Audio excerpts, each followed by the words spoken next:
Alright guys, we are starting on the rear suspension of the car, and we just so happen to have this rear frame section that was given to us by a friend of ours, and it just so happens that it fits the car almost perfectly.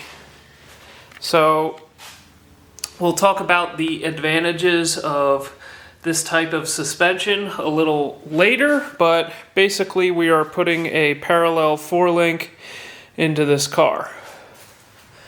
So in order to keep things as lightweight as possible, this is actually going to be one of the bars that is part of the 25.3 roll cage, and we've been only cutting out as much as what we need to out of the car, and that is again in the name of keeping the chassis from turning into a wet noodle.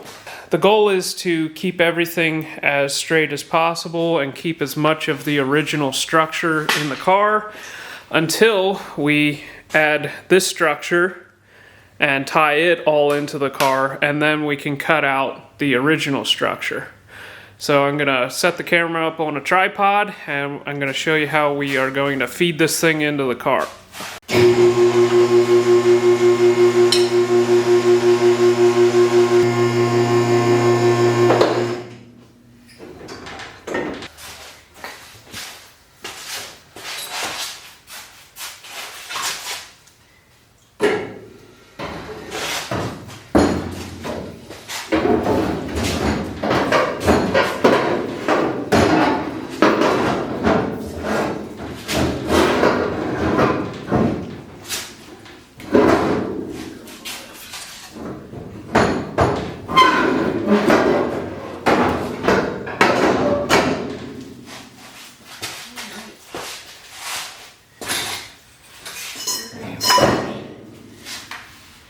Alright, so we got the rear frame section up into the car, and as you can see, we only cut out what was necessary to get this thing fed into the car.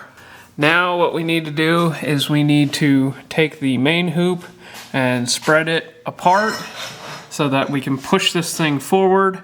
My dad already fit these tubes to the main hoop, so they are basically ready to weld once we get it into place.